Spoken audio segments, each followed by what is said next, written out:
All right, folks, let me tell you, a lot is happening, and I got to be quite honest with you. W- None of it pales in comparison to the news that just broke within the last hour or so out of Utah at a college campus that has nothing to do with sports. But Charlie Kirk, who is a conservative political activist, was gunned down and is fighting for his life in critical care. So I wanted to begin by acknowledging that. I wish I had not seen the video, and I hope if you guys have not seen the video yet, for your own sake, do not go searching for the video because it is absolutely horrific. And so I would have been remiss to start this show and this live stream without acknowledging that. And I'm trying to get it out of my mind, to be quite honest with you, so I can give you what's happening right now in the Ravens world. And that is quite a bit. There is no shortage of content whatsoever. And a blunt defensive assessment has just taken place, or I guess has taken place since Bills Ravens ultimately ended in Buffalo on Sunday night. The longest tenured defensive player, Marlon Humphrey, has called out the maturity levels of his own defense, had a lot to say. Kyle Van Noy even shared that there was a defense-only dinner that's been had since the outcome of Sunday night. So a lot is happening. Let's break it all down, give you my thoughts. We'll open up the guest lines. You guys know how it goes. This live stream is brought to you by my friends at Profit X. If you could on the way in, please like the video, subscribe to the channel if you haven't already done so, hit that notification bell, consider becoming a channel member or gift-giving membership. And as always, I'll get to super chats between topics. Let's begin with, and again, this is where you lean on the beat reporters, right? Particularly given the fact that of the timing of all of this. Video from this locker room scrum with Marlon Humphrey has not yet hit Ravens Productions, but that's why we have the folks in the beat community, like I should say, my co-host on the Ravens Collective, Jeff Zaribek, who noted that Marlon had interesting comments about the state of the team's defense. Quote, "We're not mature enough as a team. Our maturity level when we get into those situations isn't good enough." He also said the frustrating part of Sunday was that they had practiced the exact same scenarios that they faced in the fourth quarter in Buffalo. Quote, "We did not execute the call properly. We knew exactly what they were going to do, and all 11 guys could not get on the same page." Again, this is the longest tenured defensive Raven. This is someone who lived through last year, I'm sure was a part, a sole part, a core part of frustrations aimed at several personnel adjustments that had to have been made last year in season, whether it was benching Marcus Williams, then parting ways with him in the offseason, or just straight up cutting Eddie Jackson. Two weak links in what was a very weak pass defense all throughout the year statistically, but week 10, really, I should say the weeks leading up to week 10 were their Achilles heel as a defense. And so I think the patience level, right, the tolerance for this kind of drag potentially leaking into another season is at an all-time low. And the hope is that Marlon and other veterans like Kyle Van Noy taking a stand. Adafe Owe had some thoughts as well. And Charlie Kirk has passed away.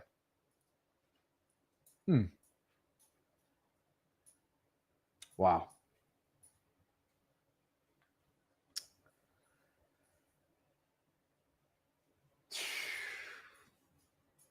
Man. Charlie Kirk speaking at a college event on a college campus in Utah has passed away from the gunshots that he sustained. This is crazy.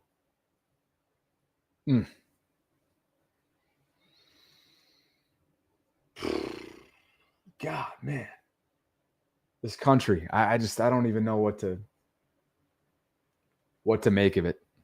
My sister just texted the family group chat a little while ago. I'm sorry to get off on a little bit of a tangent. It's just it's a sad state of where we are as a country, where the political climate is, where the rhetoric is. My sister just texted the group. She lives out in Golden, Colorado, outside of Denver. She said there was a school shooting just 15 minutes away from her today. There's already been several school shootings this school year alone, and we're only, a couple weeks into it, depending on where you live.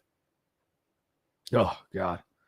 I just so happen to have my timeline over here for when I'm trying to watch watch the news cycle and make sure that all Ravens related items are up to date. And that just caught the corner of my eye. So anyway, it's just, and again, I'm not even looking at the live chat right now because I know there's probably some things that would not be the time, place, or really even necessary at all to write. But I want to be very clear. This has nothing to do with any kind of political agenda or political beliefs that I have. I would have the exact same reaction that I'm having right now. That's almost bone chilling, right? Seeing that news on a friggin' college campus and a 31-year-old who's got a young family who just had his life taken from him. I'd have this exact same reaction no matter where that person might be and might lean towards politically. So for the purpose of this video, we're only 7 minutes in, so I need to get back to Ravens related content, but I'm sending my thoughts, prayers, positive energy out to Charlie Kirk and his family. Breaking news just now, who has passed away from the gunshot, and maybe even plural gunshots, that he sustained while at a speaking engagement at a college campus in Utah. With that in mind, and not with that in mind, I'm putting that aside for now, which is very difficult to do.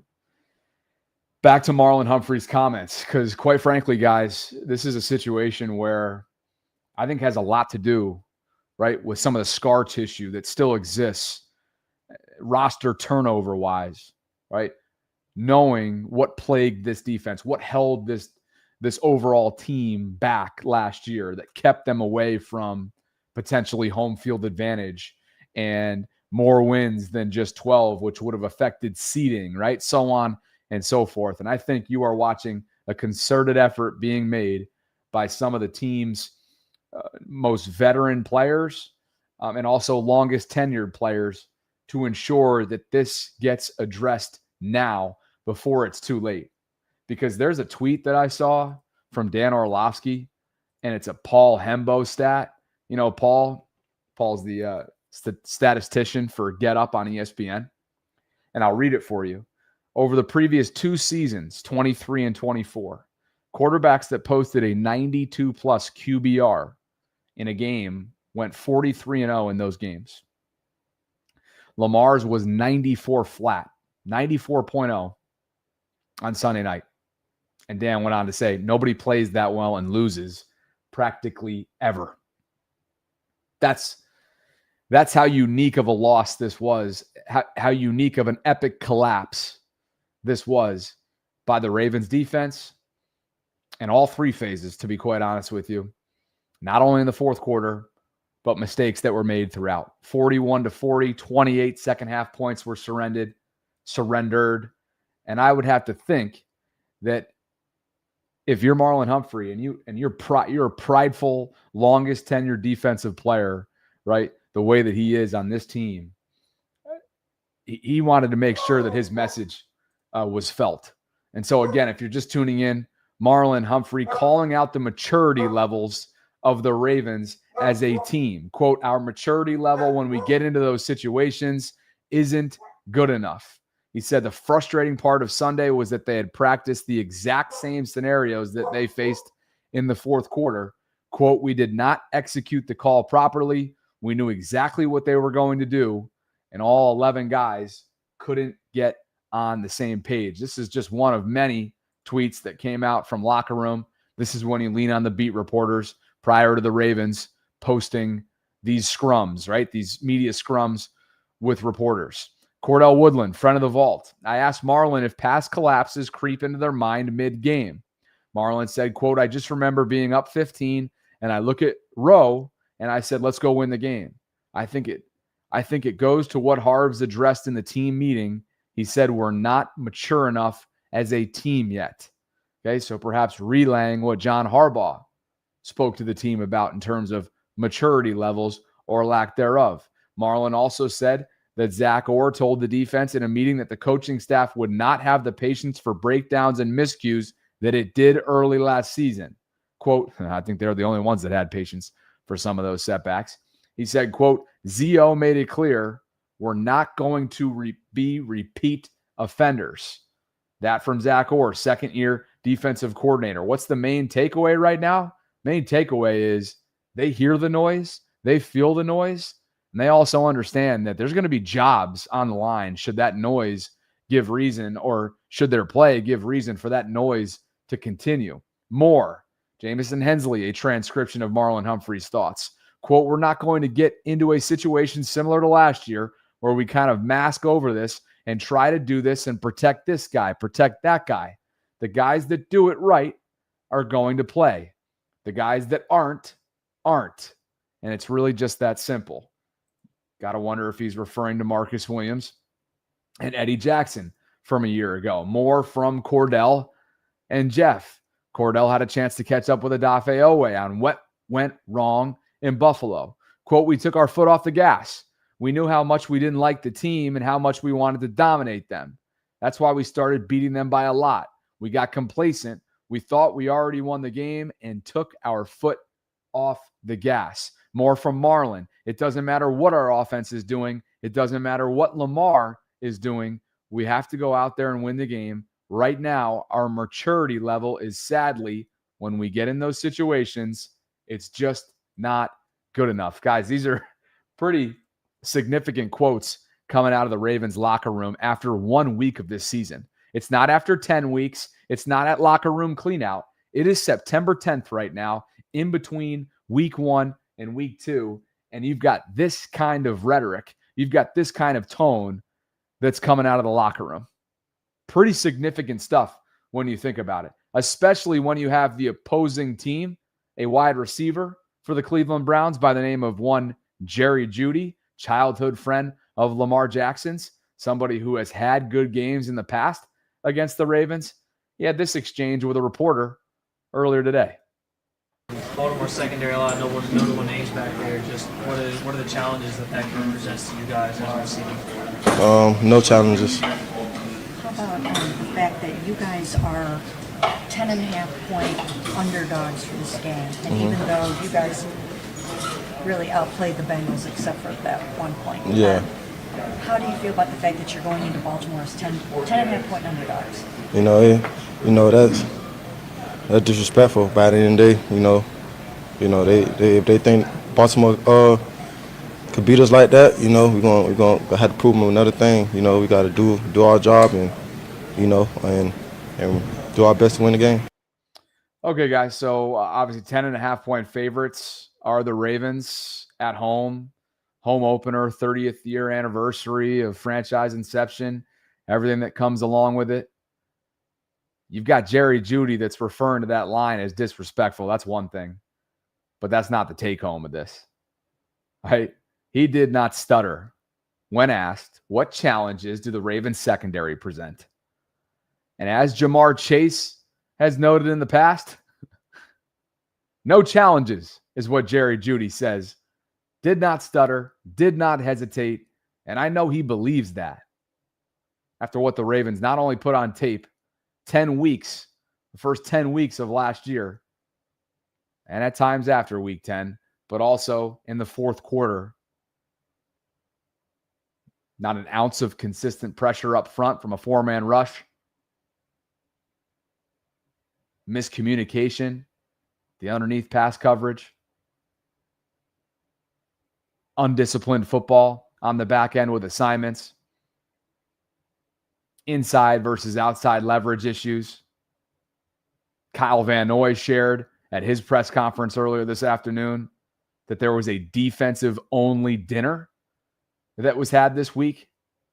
He said, quote, that loss, it hurt, but we're already over it. We have 16 more. Our defense needs to step up. We're doing everything we can to try and right the ship. Guys, I'm no mathematician, but there's a lot of things that you can count that are popping up related to this Ravens defense since that collapse on Sunday night. A lot. Injury report just dropped. I'll have that in just a second. We'll figure out designations, overall statuses for Pat Ricard, Nnamdi Madubuike, and company. But a defensive-only players' dinner, essentially, on week 1. Your longest tenured defensive player in Marlon Humphrey, calling out the maturity of his defense. And a whole lot of noise in between. Multiple quotes, multiple hard conversations had. This feels pretty significant. Injury report for Wednesday. Jair Alexander pops up on this. He was limited with a knee.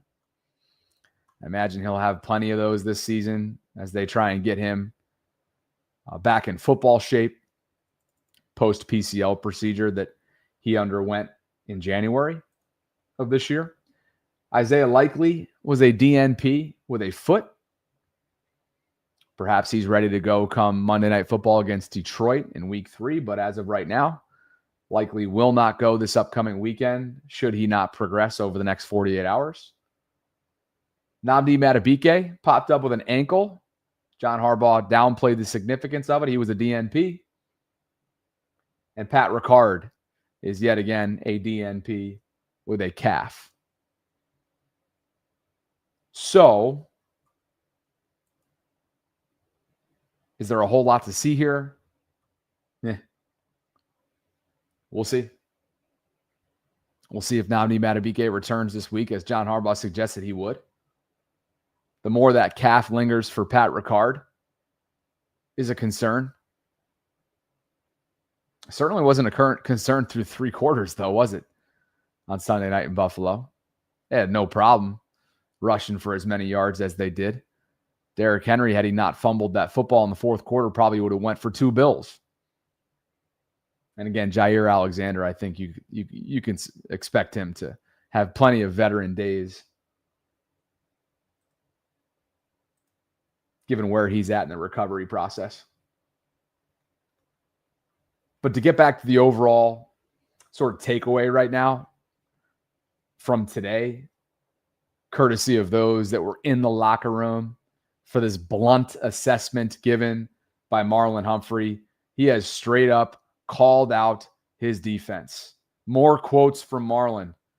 We're just too talented of a team to continue to have the collapses that we have. This last game, I think it was more of a true group effort. The guys that are doing it right are going to play. That was kind of the message, and I think everybody can respect that. Again, more quotes from Marlon.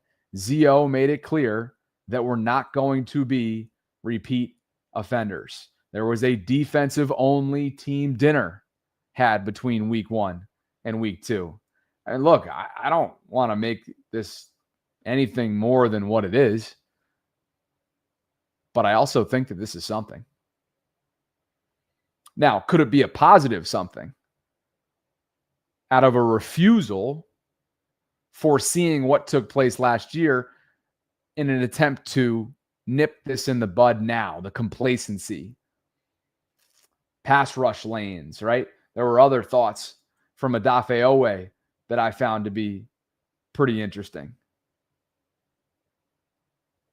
Let me make sure I find these quotes on Odafe because it's a lot. There's a lot happening. Cordell Woodland was on top of this. And he was asked about rush lane discipline. Odafe was. Quote, obviously we have to be more disciplined. Everyone can't be trying to make a play. We have to be a unit. A lot of times we weren't in our proper fits because guys want to spin out or take the inside move. Oh boy, I would imagine some tough conversations have occurred internally, whether it was at that dinner, team meetings, meeting rooms, plane ride back Sunday night. There's a lot happening right now. And it does kind of feel like it's somewhat of a momentous occasion given the timing of this. But again, like I was mentioning a minute ago, trying to forecast whether or not, this is a positive or negative overall takeaway moving forward for where they are right now. And I tend to lean towards that it's positive, because there is way too much talent littered throughout this team. And while it was an epic collapse, an inexplicable one, really an unacceptable collapse on Sunday night, it could very well be a preview of the AFC Championship game. And Buffalo brings a lot to the table. And there were a lot of emotions, not only for the Ravens going into that game on Sunday, but for the Bills too. The first time, if you will, playing at Highmark Stadium. And what they felt like they had to prove, given they were embarrassed on that same Sunday Night Football format in week 4 of last year in Baltimore to the tune of a 35-10 beatdown. And so part of me doesn't want to overreact to week 1. Mark Sanchez referred to it as a dirty little liar week 1. Like an ex-girlfriend almost, or an ex-boyfriend, or just a straight up ex. But the question is, since the first 10 weeks, sure, I guess they lied in terms of what the Ravens were last year. Didn't stop them from winning 12 games. Didn't stop them from winning the division. Didn't stop them from winning a playoff game at home in convincing fashion against their arch rival. But at the same time, what do they have to show for it? Another early playoff exit and a collapse, which is exactly what happened also at Highmark Stadium in January of 2025. So ultimately, it's week 1. And the quotes coming out of this Ravens locker room are significant. More thoughts on that in just a bit. Thank you guys for being with me on this Wednesday. Please like the video if you haven't already done so. Hit that notification bell so you can be notified of when I'm dropping my daily live content. Subscribe. Would love for you to help me out and reach 26,000 subscriptions. I do want to say thank you to my brand sponsor, the folks at Prophet X. And let me tell you a little bit about them. It's America's #1 sports predictions market. And it's where I'm going to be this season. It's my platform for go-to season-long plays and player props. And you get a chance to win real money predicting sports in 40-plus states with Prophet X. You get better odds than traditional sports books because you're playing against others, not the house. With Prophet X, you can request your own odds, play with confidence, and get super fast payouts straight to your bank, card, or even in the crypto game. And right now, if you sign up at ProfitX.co and you use code BobbyB, you'll get up to $200 in profit cash on all your plays for the first 30 days. Again, that is ProfitX.co. Use promo code BobbyB. Go ahead and consider signing up today. You can visit the show notes. You can also visit the link that's included as a pinned comment right now in my live chat. You see the on-screen code, BobbyB. That'll get you up to $200 in profit cash on all your plays for the first 30 days. Here's where it's available. The turquoise highlighted states, 40 plus of them across the United States. And I'll quickly show you what the site looks like as well. It is easy to use, professionally run, and allows you to get involved in any capacity that you so choose.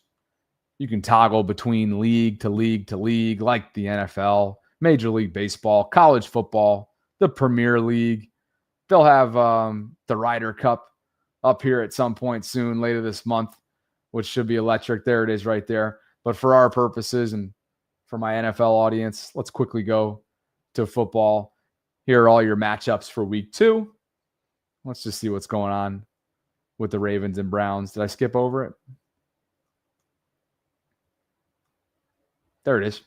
11.5-point favorites are the Ravens. 46.5 is your over-under. So many different ways to get involved here. How about touchdown scorers? Derrick Henry to score a touchdown. Yes, minus 176. I mean, a bunch of different options here. Cherry Judy, plus 220. Might consider taking that, just given some of the woes and miscues that the Ravens have had within that back end. But thanks to Profit X for the continued support. And as always, would love for you to support my brand sponsors because it's a great way of supporting the show. My guy Spenny, friend of the show, interesting thoughts here on where the Ravens stack up in the AFC. And Spenny wrote, the Ravens are the clear third team on the totem pole in AFC over the last 3 years. They're 1-5 against Buffalo and Kansas City. The last two playoffs losses, Kansas City and Buffalo. Haven't won in Kansas City or Buffalo since 2019. Late turnovers, poor ball security and fumbles, and the inability to truly baffle Mahomes and Allen late are the culprits. They've been able to suppress Mahomes and Allen in Baltimore somewhat. Ravens' only win against Chiefs was a late heroic forced fumble, similar to how the Ravens just lost to the Bills.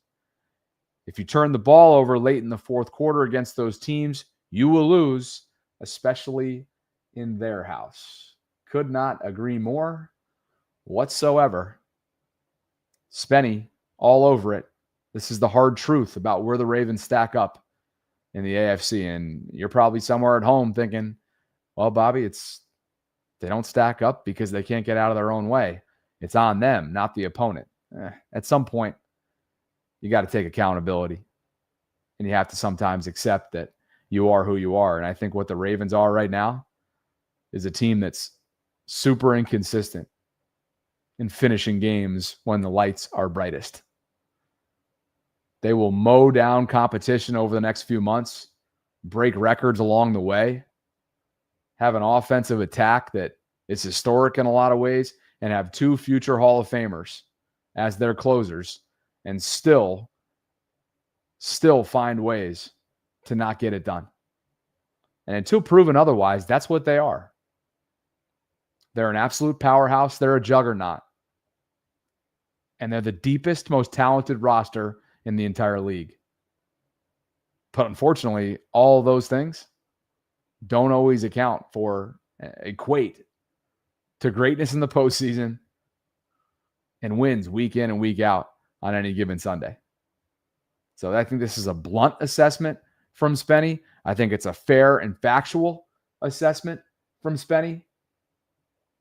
And I feel the exact same way about how Marlon Humphrey and some of these key defensive pieces in Baltimore are handling the aftermath of this latest loss. I think it's exactly how Marlon should handle this moment in time before anything else starts to balloon on him. Nip it in the bud. Live to fight another day.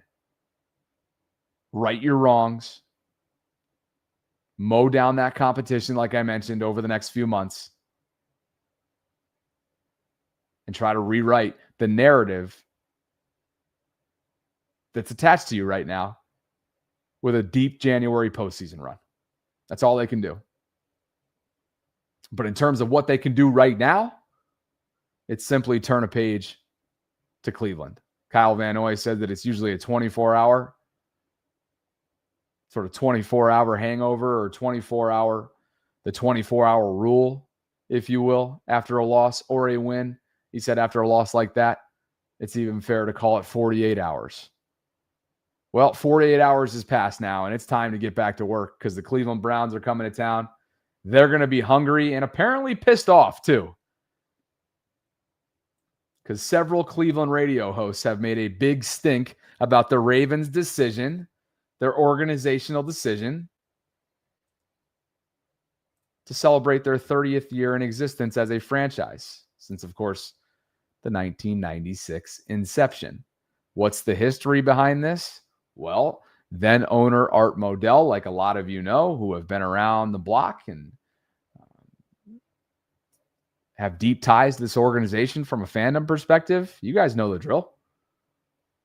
The late, great Art Modell took the then Cleveland Browns and brought them to Baltimore. And Cleveland has yet to forgive him. And they're pissed off, at least those within the media that have been lifelong Browns fans, lifelong Cleveland sports fans.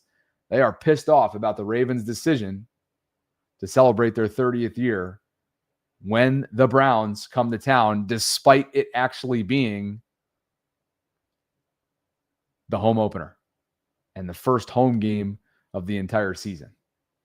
Just in case you've been living under a rock, listen to this. We're celebrating their 30th anniversary of stealing our team. That's exactly what it is. I'm over it. Chris, I'm not over it. I'm Sicilian. I'm from Cleveland, and I'm a Taurus. I don't forget. Get it? Oh, I get it. Get it? They stole our team, and they're going to celebrate the 30th anniversary of stealing someone else's team. I think it's classless. I understand. I don't know. I guess the Ravens, they're doing it for the Baltimore fans who got screwed too. But make no mistake about it, they're going to have a grandiose celebration, and the Browns are the opponent. Now, Grossi said on Daily Gross yesterday, oh, it's a coincidence because it's their first home game. Tony, please, don't give me that Come on, man. You know what? That they're doing this against the Browns. I understand that they probably wanted to do it in their season opener, and I get that.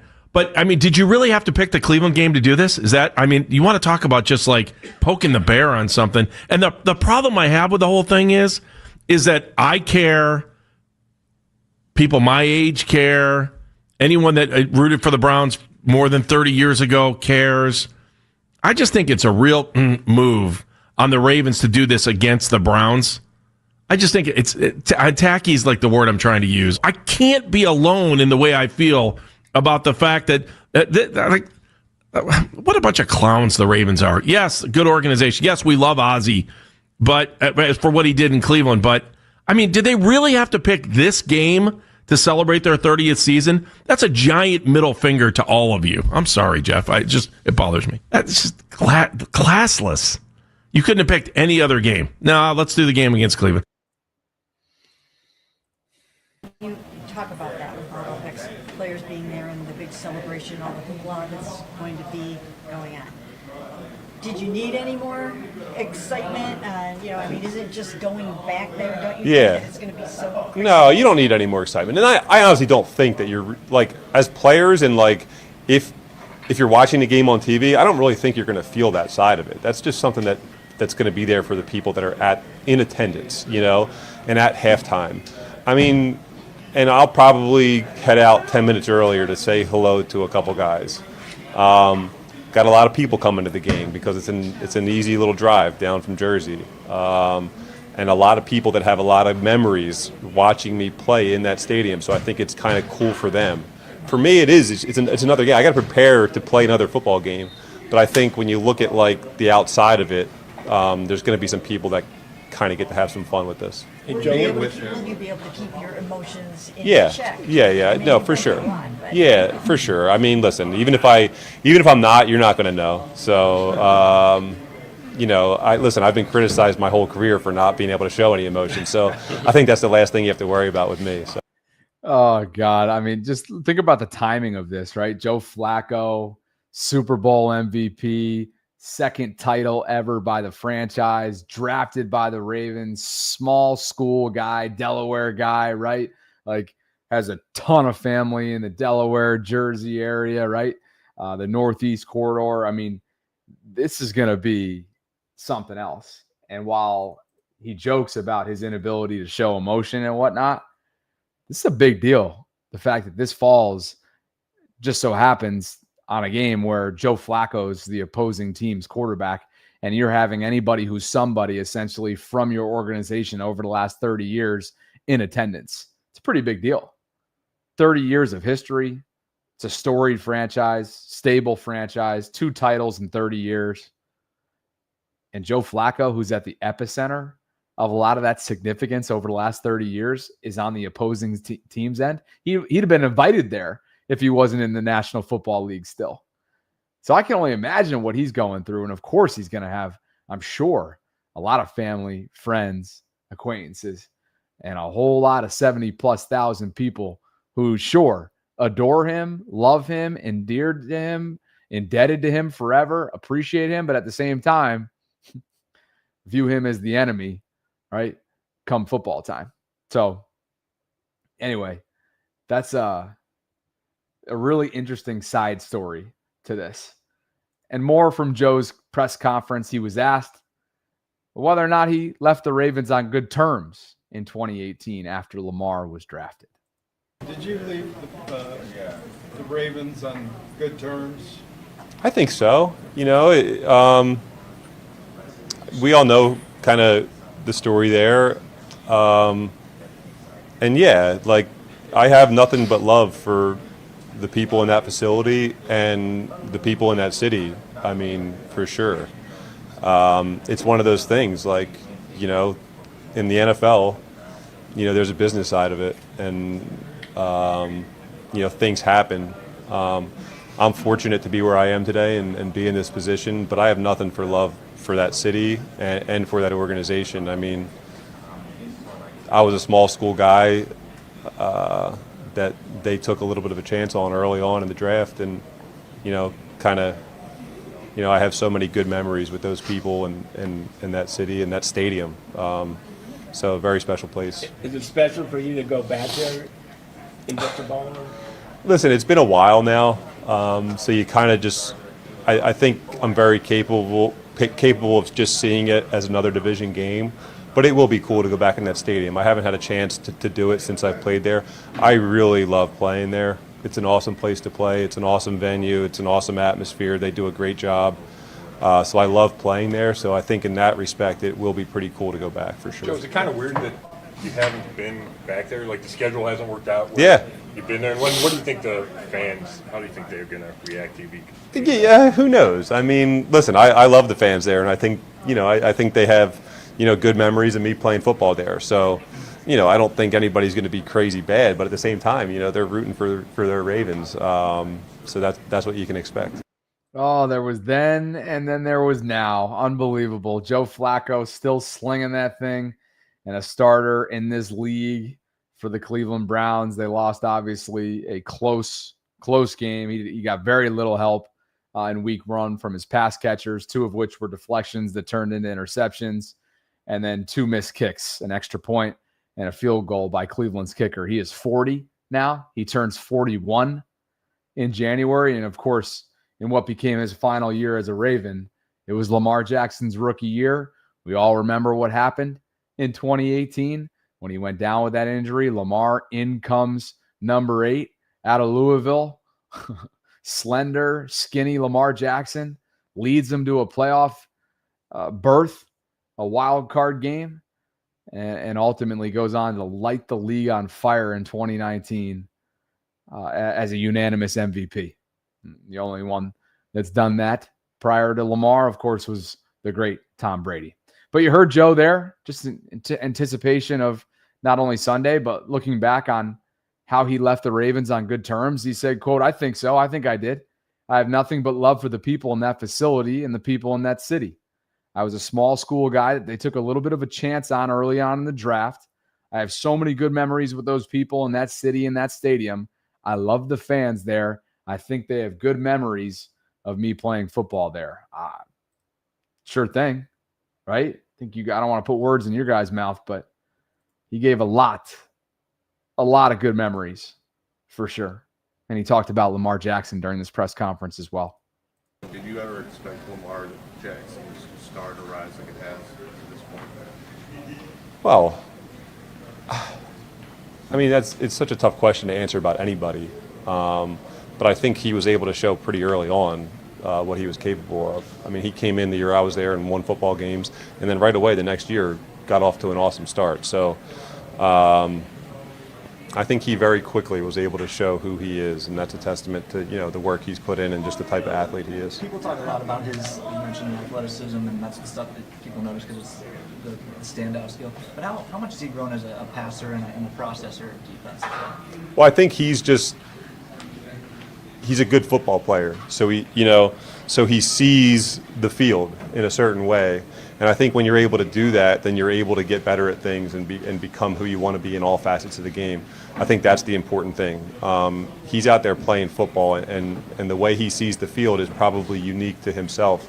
and that's why he's able to do all those things. How much of a relationship do you still have with Lamar? Like, do you guys stay in touch at all? Or? We don't stay in touch, but I mean, we saw each other a couple years ago. I mean, we were very, I think we put a smile on each other's faces, and I enjoyed being with him, and I'm kind of like that with pretty much everybody I've played with. It's not like that I keep directly in touch with them, but when we see each other, it'll be like right back to 2018.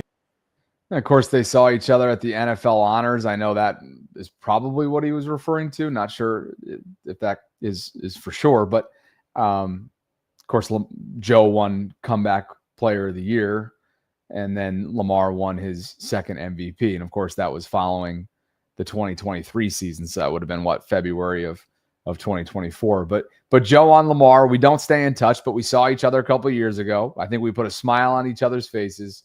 I enjoy being with him. When we see each other, it'll be like right back in 2018. And if that photo right there, does that not give you guys all the feels?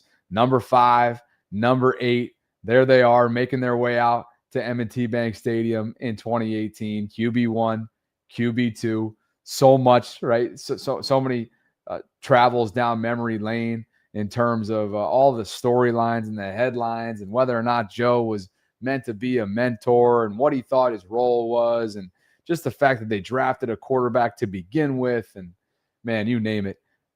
Just one of the many, many storylines that will be relevant and unique going into this weekend as they go head-to-head as opponents for the second time. Of course, this is a couple of years ago now that Joe suited up as a New York Jet. That game was played in the Meadowlands. So in terms of being an opponent against the Ravens, this will be the first time that Joe Flacco's gone to the visitor side of M&T Bank Stadium. Over 1,100 concurrents in this live stream at the moment. Please like the video if you could. Subscribe to the channel if you haven't already done so. Hit that notification bell. Thank you guys for being here. Big Twitter audience, almost 1,000 there alone. And here is more from Joe Flacco's press conference on his relationship with John Harbaugh, who, of course, he won a Super Bowl with both of their first years. With Coach Harbaugh? I haven't. I mean, we have over the last year, I mean, for sure, but not this week. Man, it's crazy to think, though. I mean, me and John came in together. I can picture myself up in his office my rookie year as we were getting ready to make a playoff run, just kind of looking at each other like, man, how cool is this? So it's also pretty cool that, we're 18 years in and still doing this thing. So,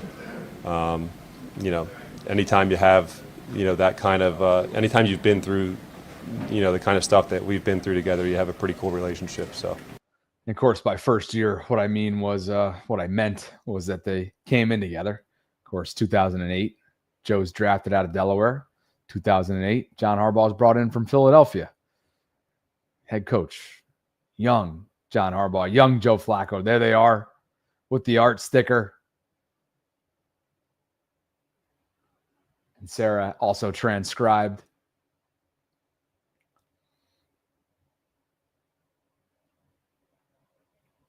What Joe Flacco had to say about John Harbaugh. And he said that looking back, the Joe Flacco era in Baltimore was an incredible era, along with Ray Lewis and Ed Reed. Quote, he's iconic in Baltimore football history.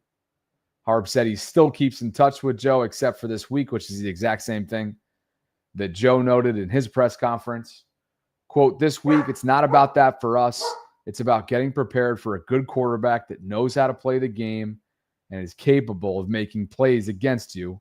We're going to have to be at our very best to defend against Joe and the whole offense. No doubt. I see some of you are like, is this really that big of a story? Maybe not come Sunday, but for right now, days out, right? Somewhat. The bigger story is what Cleveland's going to try to do to calm down Lamar Jackson and stop him. Good luck. Imagine you can't replicate Lamar Jackson in practice. He's a great player. He's physically gifted. Like we talked about before, he can beat you with his arm, with his legs. He can beat you from the pocket, outside the pocket. So we understand the challenge. Doesn't make it easy. You practice hard against, a look that you're trying to show what he can do, but it's impossible to replicate that. So we have a ton of respect for him, and we just have to make sure that we do all those things as a football team, as a defense, to play well. And how about the guy that took a chance on Lamar Jackson? He'll be the legend of the game coming up this weekend. And he's had 2 Hall of Fame careers within one, has the great Ozzie Newsome. Ozzie, of course, one of the many celebrational aspects of Sunday and the 30th anniversary since this franchise's inception. But Ozzie, of course, an integral part and an integral voice who ultimately was pushing the Ravens organization to take a chance on one Lamar Jackson, 32nd overall out of Louisville. The guy who got me here, believed in me. He told me that. Actually, I remember on the visit, just talking to him, he was like, man, there's something about you. Something about you. And he was writing in his little notebook. And then for him to call me, draft night 2018, it was incredible. He actually believed in me. So, man, I always got respect, a lot of love and respect for Mr. Ozzie. Mr. Ozzie. I love that. Similar to Ms. Lisa, right? At the end of post-game press conferences after games with or post-game sideline reports with Lisa Salters. Lamar, just the ultimate Mr. Polite man. Just a great dude, great person. Always shows up in interviews like that. And by the way, if you remember the hit stick that he took, which was not called. There was no roughing the passer here or personal foul. Ed Oliver put a hell of a hit stick on Lamar here. I thought it was clean at the time. I mean, the more you rewind it, the more it doesn't look clean. It's just a hell of a hit. I mean, bang. Lamar gets leveled. Perhaps one of the biggest hits he's ever taken in his career. He was asked about it during his presser today. Were you frustrated going back and looking at that final pass that you drew that the Bills defensive tackle wasn't flagged for a late hit or an illegal hit on that? Nah, I kind of play football, but hopefully we start getting those calls sometime soon, fast. Hopefully that don't happen again to me, but it's football, man. I don't really cry. I don't cry on the field. I don't cry at all, really. I just play ball. I don't cry on the field. I don't really cry at all. This guy's hysterical. Never, ever gets up there and complains. Never is, woe is me. Just the ultimate competitor. And man, oh man, for him to stand in there and take that hit from Ed Oliver, sustain that thing. Oof. Boy, by the way, he did clarify from a cramping standpoint that the cramps started earlier on in the fourth quarter, not necessarily right before that 4th and 3 or specifically from that hit himself. So again, just wanted to be clear on that. Lamar, and let me get the actual quote so that we're on the same page here. Why don't I just pull this in here?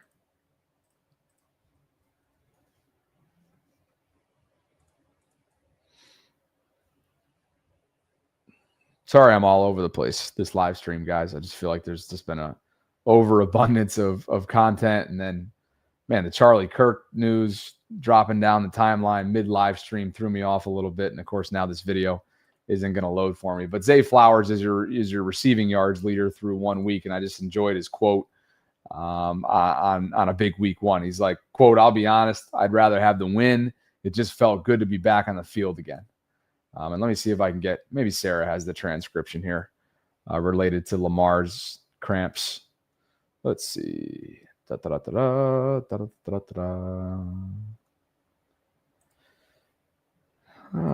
gosh, where the hell is it? Yeah, okay. So he said Lamar was adamant that the Ravens would have gone for it on 4th and 3 if he had not been cramping. He went on to talk about pickle juice and his mislabeled poop game. I think we all remember that one, don't we? Hold on. I got to get this link for you guys. Stand by. Stand by. Let's be thorough here. Come on, Bobby. You can do it, bud. Here it is. With the cramp situation, was that just a fluke thing for you, the first game, or something like that? A lot's being made out of why you weren't able to go back in at 4th and 3.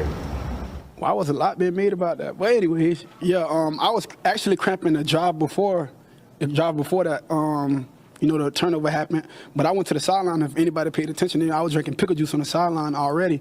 I'm like, Sarah, I need to get hydrated. Like, I'm cramping. I'm starting to feel cramps. And then we went back out there, and obviously, it happened. My 4th and 3 happened. But if I wasn't cramping, we definitely would have went for it. I believe. Where were you cramping? Where was the cramp? My calves. Both of my calves. Like, you know how they said, like, the Browns game, I had a poop game or something? That's how I was, but I was better off because it wasn't, like, happening right then and there. Like, I just felt it, like, coming on. But, yeah, I was cramping again. I'm glad you used the vote. I don't know where that come from, because if I had to use the bathroom, I would have said it. Like, I don't got no problem with saying it. I'm a grown man. All right, there you go. The poop game that wasn't, and also well before the 4th and 3. Apparently unrelated to the Ed Oliver hit that he sustained. He was dealing with cramps, drinking pickle juice, talking to the team's nutrition. There you have it. Take that for what it's worth. One super chat before I get on out of here. It is from my guy, Richard. And Richard writes, non-football related, but political influencer Charlie Kirk was shot in the neck and died. Regardless of political party, this is tragic. Stay safe out there, everyone.